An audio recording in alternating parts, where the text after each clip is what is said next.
تیر هفته کې زمونږ په پاکستان کې به ته حیران شې روز تر ورځه داسې ځایونه مخې ته راځي که نه چې سړی حیران شي. اوس په دې مخکې ورځو کې قائد اعظم یونیورسټي ده، دا د پاکستان مشهوره یونیورسټي ده، او په هغه یونیورسټۍ کې چې دی هغې کې هغې یو فنکشن مقرر کړی. هغه فنکشن چې مقرر کړی نو هغه فنکشن د چا په نوم و؟ هغې د عبدالسلام ډاکټر عبدالسلام نوم یې دا د هغه په نوم باندې مقرر شوی. او ډاکټر عبدالسلام چې کوم دی دته واحد دا پاکستانی دی او ځان ته مسلمان وی چې دته واحد نوبل ایوارډز ملو شوی دی. او دته چې دا نوبل ایوارډ ملاوېده نو هغه ټیم کې میاد ساتئ چې کومه ده یهودیانو هغه مشهوره خفیه ایجنسي ده، نو هغه ټیم کې موږ د سره هغې ملاقات کړو CIA والا، او ده نه دی دا پټ په پټه چې کوم دی نو دا قادیانی و.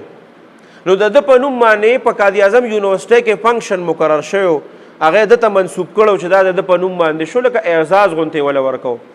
په هغې باندې زمونږ څو علما کرامو اکشن واخیسته، نو هغه فنکشن خو کینسل شو، خو که زمونږ کوم علما کرامو په هغې باندې اکشن اخیستی و نو هغې پسې خلک لګیا شو چې دا خو عبدالسلام یو واحد داسې یو سړی دی پاکستانی دی او هغې ورته مسلمان وي چې مسلمان دی چې هغه ته نوبل ایوارډ ملو شوی دی، او تاسو په هغه پسې هم خبرې کوئ، او دا علما ډېر تنګ نظره دي. یاد ساتئ ګورئ دته چې کله نوبل ایوارډ ملاوېده که نه دا ایوارډ، او نو دی چې کله راوغوښته نو دی چې کله د ایوارډ دپاره ته نو د هغې نه مخکې د مرزا احمد قادیاني زوی چې کوم مرزا بشیرالدین نو هغه د ده پیرو د ده سره ډېره زیاته مینه وه. کله چې دې ایوارډ دپاره ته نو د هغه کور والا ته سوال جواب وکړو چې یاره ماله د هغه کپړۍ که تاسو راکړې زه وایم چې یاره دا اعزاز زه هغه ته منسوب کړم مرزا بشیرالدین قادیاني ته، او دا ایوارډ زه د هغه په کپړو کې واخلم. نو د هغه کپړۍ واچولې او د هغه په هغه کپړو کې لاړه او ایوارډ یې وصول کړ. په دې نیټ باندې اوس هم هغه تصویران موجود دي، که تاسو د مرزا بشیرالدین هغه تصویر راواخلئ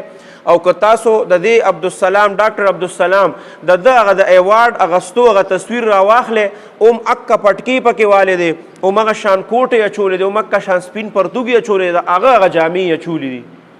او بیا ده څه وی چې ما ته دا نوبل ایوارډ ولې ملو شو؟ دا نوبل ایوارډ وی ما ته ځکه ملو شو چې ما یو پیرا د مرزا بشیرالدین دا کونټۍ نه ده دا ما ښکل کړې وه، او هغه قادیانی و قادیانی وی د ده کونټۍ ما ښکل کړې وه، د هغې د برکت د وجې نه ما ته چې کوم دی نو دا ایوارډ ملو شو. او تاسو ته پته ده چې هغه اوس هم ګورئ د دې چې کوم مرزا ناصر و که نه د هغې د ده سره دومره زیاته مینه وه د ډاکټر عبدالسلام چې د دې هغه بهشتي مقبره چې کومه ده په هغې کې اوس هم دی دفن دی هلته. نو داسې یو کس چې د هغه باندې ثبوتونه مکمل موجود دي چې د قادیانانو سره څومره مینه وه، او د هغه په باره کې د پاکستان په یو غټو یونیورسټۍ کې فنکشن مقرریږي که د هغې دپاره علما اواز اوچت کي نو دا خلک وایي چې دا تنګ نظره دي. دې کې د تنګ نظرۍ څه دي؟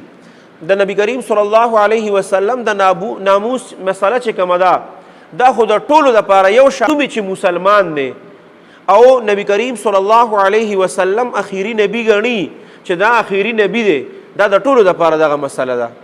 نو هغه خلکو ته زما خواست دی چې داسې قسمه خبرې نه کوي چې علماو د هغې دپاره اواز اوچت کړو هغه فنکشن یې پې ختم کړو، نو دا د نبی کریم صلی الله علیه وسلم د ناموس والا دپاره د فخر خبره ده چې ختم شو.